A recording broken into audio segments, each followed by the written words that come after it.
পশ্চিমবঙ্গ সরকারের 100 দিন পেরিয়ে যাওয়ার পরে যে আমরা উদযাপনের জন্য এই 100 দিনকে উদযাপন করার জন্য চিস্তিপুর 2 গ্রাম পঞ্চায়েতে ভারতীয় জনতা পার্টির ডাকে মহিলা মোর্চার ডাকে যে সুবিশাল মিছিল এবং পথযাত্রার আয়োজন করেছি।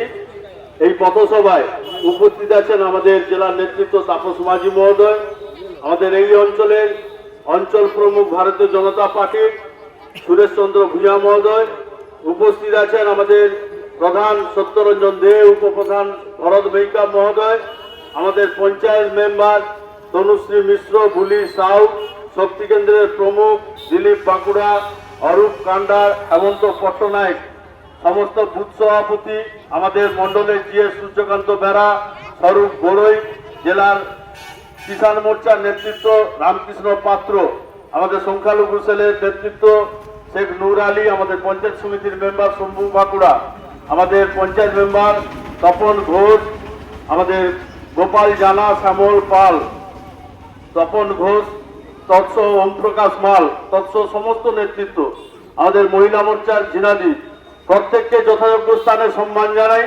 আমাদের ওবিসি মোর্চার নেতৃত্ব প্রসেনজিৎ বেড়া, সবাইকে ধন্যবাদ জানাই। আমি দু একটি কথা আপনাদের কাছে বলতে চাই। আমাদের আজকে প্রায় 111 দিনের সরকার গঠন হলো।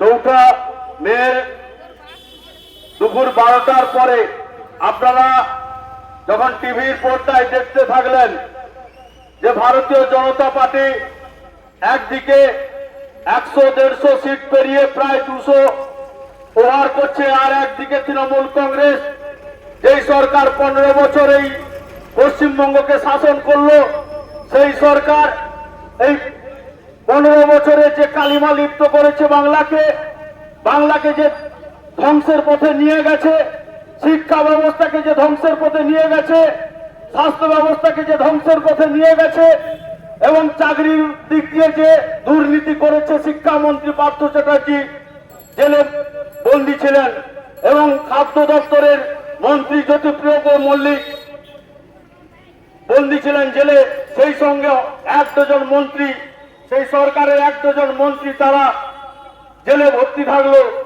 তার ফলস্বরূপ আমরা দেখলাম কি 4 তারিখে বিজেপি যখন 200 টপকাচ্ছে, তৃণমূল তখন 100 নিচে নেমে গেছে। তৃণমূলের যে দাদারা হুম্মি তুম্মি করতো, তারা পার্টি অফিসের চাবি তালা লাগিয়ে টিভির সুইচ অফ করে নিজেদের বাড়িতে গিয়ে বসে আছে।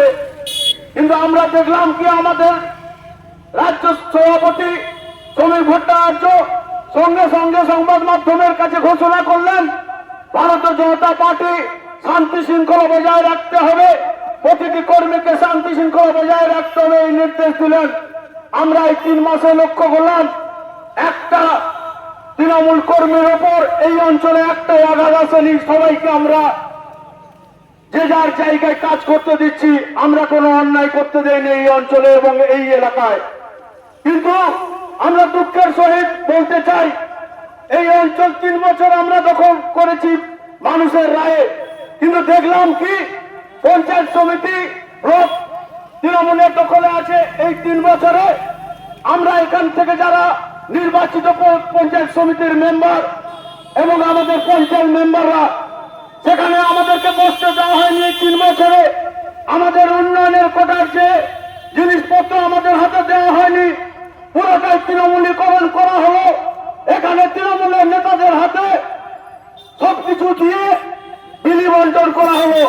কিন্তু আমরা 3 বছরের অঞ্চলে প্রতিটা পঞ্চায়েত মেম্বারকে যথাযোগ্য সম্মান দিয়ে তাদের সবকিছু আমরা আলোচনা করে বিলি বন্টন করলাম। এখনো পর্যন্ত এই 3 মাসও আমরা আমাদের অঞ্চলে যারা বিরোধী পঞ্চায়েত আছে, বিরোধী দলনেতা আছে, তাকে জিজ্ঞেস করবেন এই এলাকার মানুষ যে আমরা এখনো পর্যন্ত পঞ্চায়েতের অফিসে তাকে ডেকে আলোচনার মাধ্যমে আমাদের প্রধান উপপ্রধান প্রতিটি জিনিস বন্টন করে। এটাই তৃণমূলের সঙ্গে বিজেপির পার্থক্য। বিজেপি গণতন্ত্র জানে, বিজেপি গণতন্ত্র রক্ষা করতে জানে, এটাই বিজেপি। আর এটাই নরেন্দ্র মোদী আমাদেরকে শিখিয়েছে, আমাদের মুখ্যমন্ত্রী শুভেন্দু অধিকারী শিখিয়েছে। আমরা এই 3 মাসের মধ্যে একটা ঘোষণা করেছিলাম, যেটা ভোটের আগে তার কিছুটা হলে আমরা সফল করতে পেরেছি। অন্নপূর্ণা যোজনায় আমাদের নেতা শুভেন্দু অধিকারী ঘোষণা করেছিলেন প্রতিটি মায়েদের অন্নপূর্ণা যোজনায় ৩,০০০ টাকা করে আমরা মায়েদের ভাতা নয় ওনাদেরকে সাহায্য করব। সেই সাহায্য স্বরূপ প্রায় ১.৫ কোটির উপরে মায়েদের আমরা ইতিমধ্যেই এই অন্নপূর্ণা ভাতায় অন্নপূর্ণা ভান্ডারের ৩,০০০ টাকা আমরা দিতে পেরেছি। এবং সেই সঙ্গে আমাদের আয়ুষ্মান যোজনা যে বন্ধ করে রেখেছিল এই সরকার, তৃণমূল সরকার, সেই আয়ুষ্মান যোজনা আমরা এখানে চালু করেছি।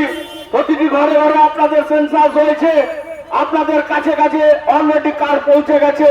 সেই আয়ুষ্মান যোজনায় সারা ভারতবর্ষে প্রতিটি হাসপাতালে, নার্সিং হোমে 5 লক্ষ টাকা করে আপনার পরিবারের প্রতিটি মেম্বারের জন্য বরাদ্দ রয়েছে এবং সেই সঙ্গে আপনারা সারা বছর চিকিৎসা করতে পারবেন। এটাই হচ্ছে ভারতীয় জনতা পার্টির হচ্ছে লক্ষ্য ছিল, সেটা আমরা পূরণ করতে পেরেছি। আর একটা জিনিস আমরা পূরণ করতে পেরেছি যে 100 দিনের কাজে এরা দুর্নীতি সাধন পোষণ করেছিল, চুরি চামারি করেছিল, সেই 100 দিনের কাজের নাম পরিবর্তন হয়ে এনজিওর নাম পরিবর্তন হয়ে জি রামজি নাম এলো। সেই জি রামজিতে আমাদের সরকার ঘোষণা করলো 100 দিনের জায়গায় 125 দিনের কাজ আমরা দেবো। অলরেডি তার প্রসেস শুরু হয়ে গেছে, চতুর্দিকে বৃক্ষরোপণের কাজ শুরু হয়েছে। আগামী দিনে এই জল নামলে আমরা খাল সংস্কার করব এবং পুকুর খনন করব। তারপরে যে ম্যান্ডেজ আসবে সেই ম্যান্ডেজ নিয়ে আমরা হচ্ছে এলাকার রাস্তাঘাটের কাজ করব। এটাই ভারতীয় জনতা পার্টি যা প্রতিশ্রুতি দিয়েছিল ভোটের আগে তার প্রত্যেকটা আমরা পূরণ করব। এটাই হচ্ছে ভারতীয় জনতা পার্টি। এর জন্য আমরা আমাদের প্রিয় মুখ্যমন্ত্রী শুভেন্দু অধিকারী, প্রিয় প্রধানমন্ত্রী নরেন্দ্র মোদী মহাশয়কে আমরা কৃতজ্ঞতা জানাই। এই কয়েকটা কথা বলে আপনাদের পাশে থাকার অনুরোধ জানিয়ে আমার ক্ষুদ্র বক্তব্য শেষ করছি। জয় হিন্দ, বন্দে মাতরম, ভারত মাতা কি।